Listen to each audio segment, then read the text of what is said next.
Hi, I'm Chuck Davis and welcome to my layout, the Wyoming division of the Lehigh Valley Railroad. What I hope to do in this video is explain how we use Switchlists during one of our op sessions. When I first started operating about 10 years ago, like a lot of other layouts, we started with the Micromark card system, and I found that pretty interesting, and most of the guys enjoyed using that. Subsequent to that, I found out that one of our local members, Bob Langer, had a software program called the Easy Model Railroad software, and I've been using that ever since. I redid all the car cards using that system. I really like them and the ability to print the waybills. And then one of the other options in a software is to print Switchlists. And started doing that about 2 years ago, and have been modifying some of the procedures on that I think are a little bit easier to use for most people. But hopefully this video will help you and local members to understand a little bit more about the Switchlist and how they're used in the op sessions. So we're going to start here at the dispatcher's desk, and we're going to look at how the procedures and the paperwork that the dispatcher has to run a symbol freight.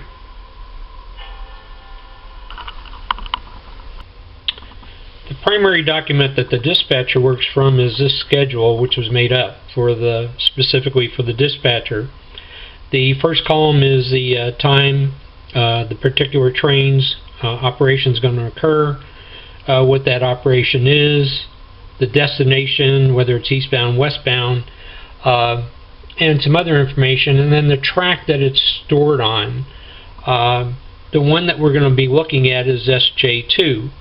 So it departs at 9:30. It's an eastbound train, and it's going to be departing from track 2.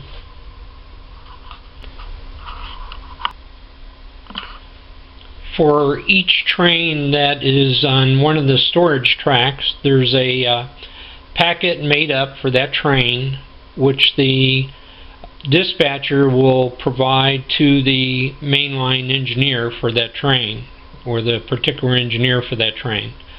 The one that we're interested in is SJ2, which is in the lower staging on track 2. So now we'll be looking at this package. The packet that's given to the engineer for the train, on the top of it is the engineer schedule. SJ2 is a train going from Suspension Bridge, which was in the Buffalo area, to Jersey City, which is directly across from New York City. So the train's going to depart the lower staging, and Sayre is the imaginary division point that's represented by that. It leaves at 9:30 a.m.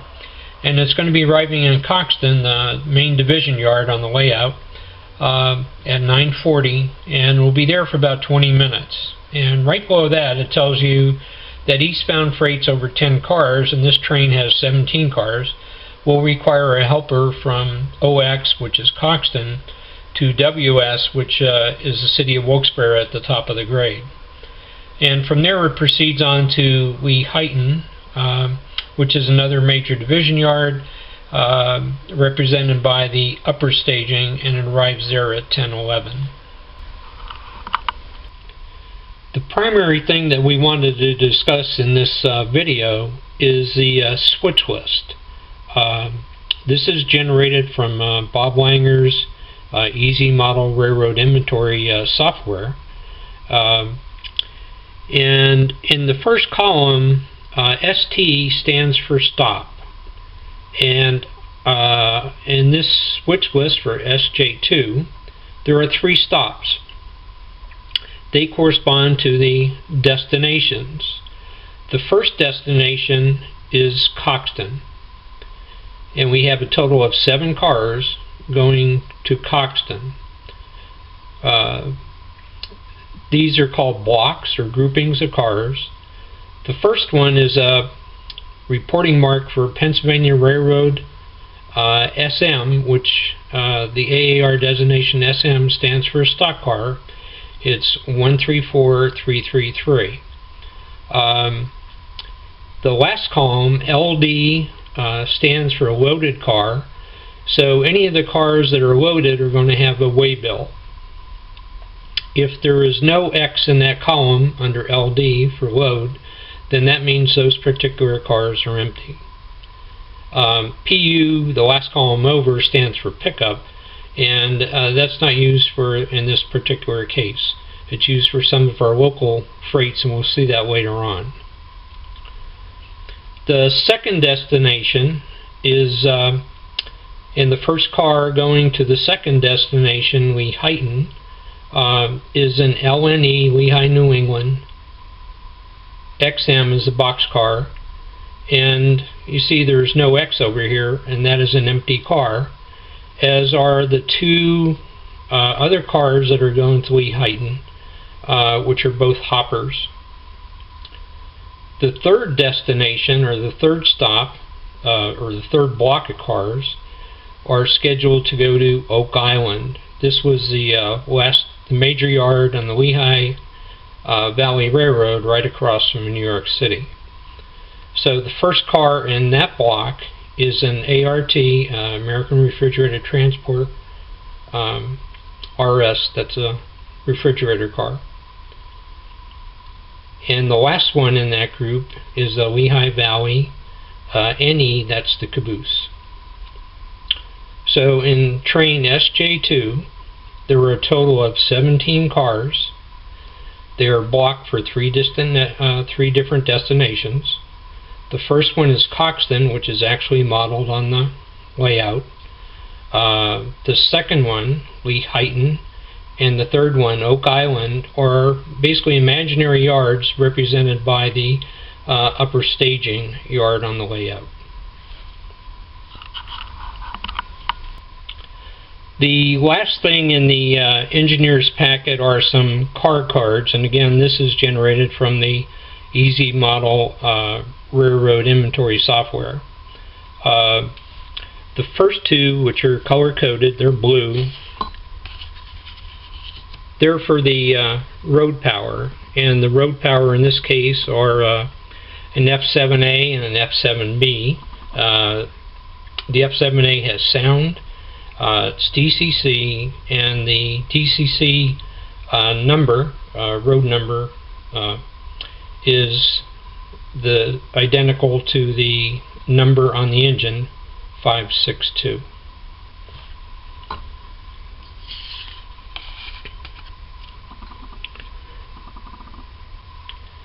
Then we have another group of cards. These are color-coded yellow.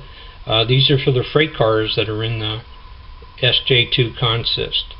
When we first started using car cards, the packet for each train there would be a card for every single car in the train. Because we now have the switch list, and the only cars that are going to be coming out of that train are the first 7, which are blocked to go to Coxton. The only cards in this package are going to be those for the cars that are actually going to Coxton, so that the engineer can pass these on to the yardmaster when he arrives, and the yardmaster then can determine where they're going to be switched to. So the first one in the group is again for the Pennsylvania Railroad stock car. Because all the ones going to Coxton are loaded cars, they are going to have waybills, and the waybill is what actually tells the yardmaster the information he needs. It's destined to go to Montrose Beef Company, which will be on the Coxton-Austin branch. And again, there are a total of 7 car cards in here, corresponding to the cars that are going to be dropped off at Coxton, and the last one is the Southern XM boxcar.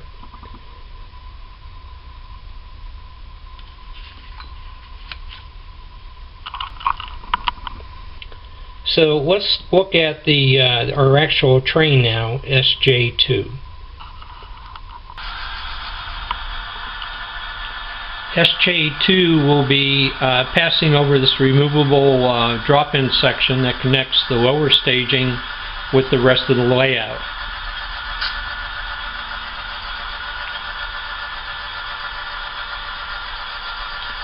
We have our F7 AB unit number 562. That's followed immediately by the first block. The 7 cars going to Coxton Yard, and the first one is the Pennsylvania Railroad stock car. Then we have 3 refrigerator cars, a Lehigh Valley covered hopper, a Santa Fe refrigerator car, and then the 7th car in that group is the Southern Railway boxcar. That's followed by the second block, which are 3 empty cars, the first one being a Lehigh New England boxcar, and then 2 empty hoppers. The third block starts with the yellow refrigerator car, the Erie boxcar, the tank car, Pennsylvania Railroad flat, Grand Trunk Western boxcar, a Lehigh Valley trailer car, and then the Lehigh Valley caboose. That comprises the third block. So we're going to stop SJ2 right outside of the approach to Coxton Yard.